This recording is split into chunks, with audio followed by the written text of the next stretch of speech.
धर्म प्रेमी सज्जनों, वेदोर नीति 56वीं कड़ी। राजा कैसा होना चाहिए, मुखिया कैसा होवे, वो उपदेश विदुर जी का है। 110वां श्लोक। जानाति विश्वासयितुं मनुष्यान् विज्ञात दोषेषु दधाति दंडम। जानाति मात्रां च तथा क्षमा च तम तादृशं श्रेर्जुषते समग्रा। कहा कि वो मुखिया हो सकता है, राजा हो सकता है, जो विश्वास दिलाना जानता हो। जानाति विश्वासयितुं मनुष्यान्, मनुष्यों को जो विश्वास दिलाने में समर्थ है वो राजा हो सकता है। हमारी गतिविधियां, हमारे क्रियाकलाप इस तरह के हों कि लोगों में हमारा विश्वास बढ़ता चला जाए। यदि हम हीन क्रियाएं करेंगे, विपरीत कार्य करेंगे, तो हमारा विश्वास लोगों को नहीं होगा और जो हम करना चाहते हैं वो हम विशेष कार्य नहीं कर सकते। इसलिए सबसे बड़ी बात होती है विश्वास दिलाना अथवा विश्वास का हो जाना। आचार्य ज्ञानेश्वर जी एक बात कहा करते थे, शांति कहाँ है, सुख कहाँ है। वो बोला करते थे कि जहाँ प्रेम है वहाँ शांति है, सुख है। पूछा प्रेम कहाँ हो सकता है? प्रेम वहीं हो सकता है जहाँ परस्पर विश्वास हो। बिना विश्वास के प्रेम नहीं जगता। और कहा कि विश्वास कब होता है? बताया कि जहाँ धर्म होता है वहाँ विश्वास वो प्रेम विश्वास बनता चला जाता है। और धर्म कहाँ होता है? पता लगा जहाँ ईश्वर की मान्यता है वहीं धर्म हो सकता है। जो परमेश्वर को ठीक ठीक जानता है वो धार्मिक हो सकता है। धार्मिक व्यक्ति का विश्वास होगा और विश्वास के साथ साथ प्रेम होगा, और जहाँ प्रेम होता है वहाँ सुख और शांति भी होती है। इसलिए कहा है कि राजा, मुखिया, घर का बड़ा व्यक्ति, मुख्य व्यक्ति, परिवार को चलाने वाला, उसके अंदर ये बड़ी योग्यता होनी चाहिए कि वो विश्वास दिला सके। आगे कहा है विज्ञात दोषेषु ददाति दंडम, और दोष को जानने वाला भी हो। कोई व्यक्ति दोष करता है और उस दोष को ठीक ठीक जानता है। मुखिया, राजा दोष को जान करके ददाति दंडम, और ठीक ठीक दंड देना जानता है। किसी ने गलती की है और जितनी गलती की, जितना अपराध किया, उतना ही उतनी मात्रा में दंड देता है। वो राजा योग्य माना जाता है। और यदि वो दोष को बिना जाने ही दंड दे देता है अथवा बहुत बड़ा दोष जान लिया फिर भी दंड नहीं देता, उसको योग्य राजा नहीं कहा जा सकता, नहीं कहना चाहिए।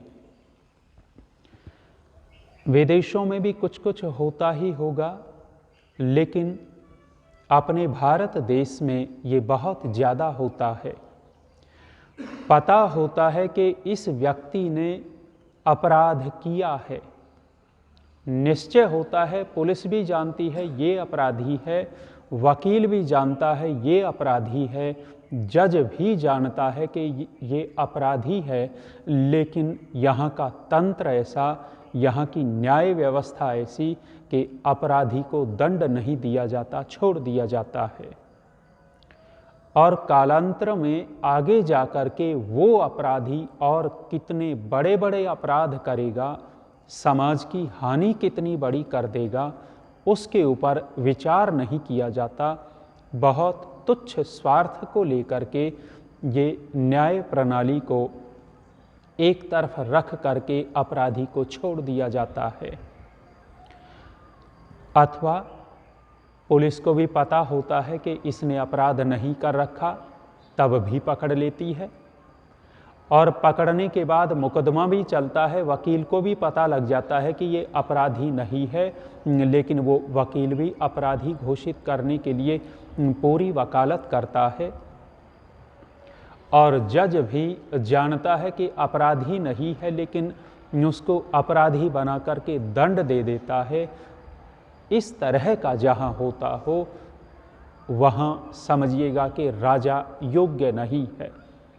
योग्य राजा के राज्य में इस तरह के कार्य नहीं होते। इसलिए कहा है विज्ञात दोषेषु ददाति दंडम, ठीक ठीक दोष को जान करके उसको वैसा ही उतनी ही मात्रा में दंड देता है, वो योग्य राजा होता है। महर्षि स्वामी दयानंद जी ने सत्यार्थ प्रकाश के छठे समोल्लास में राजनीति की बात कही है, और वो राजनीति शब्द नहीं लिखते। महर्षि दयानंद जी शब्द का चयन करते हैं राजधर्म विषय।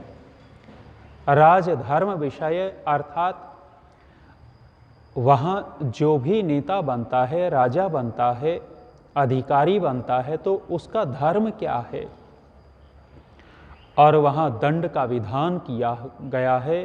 दंड बहुत बड़ी चीज होती है। दंड कितनी बड़ी चीज है, राजा से भी बड़ा दंड कहा गया है। और कहा है जहाँ दंड ठीक ठीक रहता है, वहाँ प्रजा भी ठीक रहती है और राजा भी ठीक रहता है। दंडः सुप्तेषु जाग्रति दंडम धर्मम विदुर्बुधा। दंड को धर्म कहा है। यदि अपराधी को पकड़ करके उसको दंड दिया गया तो ये धर्म के अंतर्गत आ गया।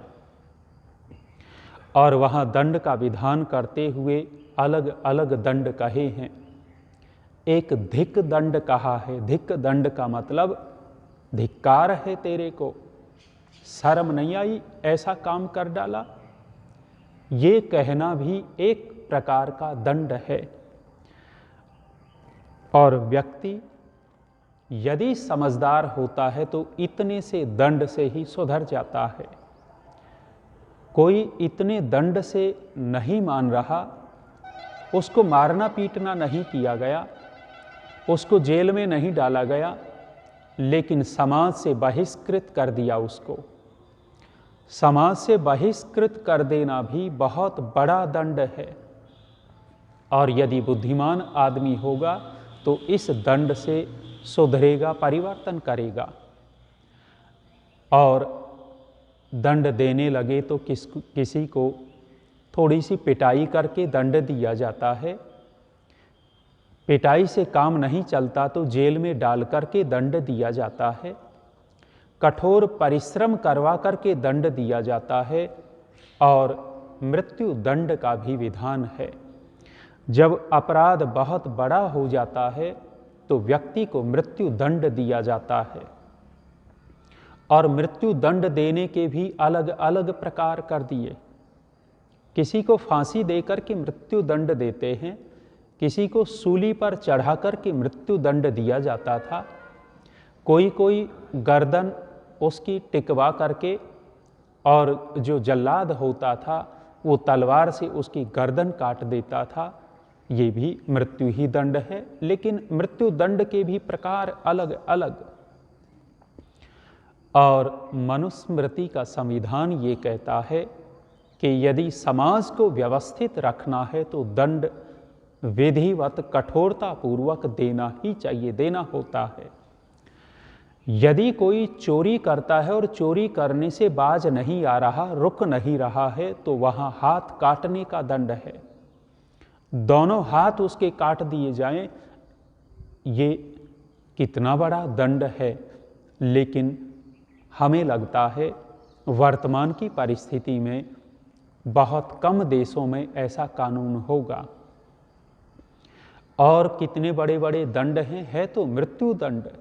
लेकिन समाज को व्यवस्थित करने के लिए कहा कि यदि कोई दुराचारी पुरुष है, अपने दुराचार से रुक नहीं रहा, तो उसके लिए कहा है उस व्यक्ति को चौराहे पर ला करके लोहे का पलंग लाल कर दिया जाए अग्नि में तपा करके, और उस लोहे के अग्नि में लाल हुए गर्म पलंग के ऊपर डाल दिया जाए और पब्लिक के सामने, जनता के सामने ऐसा किया जाए, तो कह रहे हैं कि दूसरे की कभी इस प्रकार की हिम्मत न पड़ेगी। है तो मृत्यु दंड, लेकिन प्रकार अलग हो गया। ऐसे ही कहा है कि यदि कोई दुराचारणी स्त्री हो, दुराचारणी स्त्री है, उसके लिए भी दंड कहा कि कुत्ते इकट्ठा किए जाएं, पागल कुत्ते, और उसको भी ऐसे ही लोगों के सामने उन कुत्तों के बीच में छोड़ देवें और वो कुत्ते उसको नोच डालेंगे। नोच नोच करके मरना तो है, लेकिन मृत्यु दंड का प्रकार। तो यहाँ यही कहा है, विज्ञात दोषे सुददाति दंडम। दोष को ठीक ठीक जान करके जो ठीक ठीक दंड देना जानता है, वो योग्य राजा होता है। अभी पिछले दिनों दिल्ली में कितना बड़ा कांड हुआ था। एक लड़की के साथ कितना बड़ा दुर्व्यवहार किया गया और निर्मम हत्या की गई, और वो हत्यारे पकड़े भी गए। पकड़े जाने के बाद दिल्ली का राजा केजरीवाल क्या करता है, उनको मासूम घोषित करता है, और मासूम घोषित करके जैसे तैसे वो निकलवाता है, और उनके लिए सिलाई मशीन, दुकान की व्यवस्था और व्यवस्थाएं कर रहा है। जहां अपराधी को दंड देना चाहिए था, उस अपराधी के लिए सुविधाएं जुटाई जा रही हैं। ऐसा राजा कभी भी योग्य नहीं हो सकता, ऐसे को राजा नहीं बनाना चाहिए। अगली बात और कही, जानाति मात्राम च तथा क्षमां च।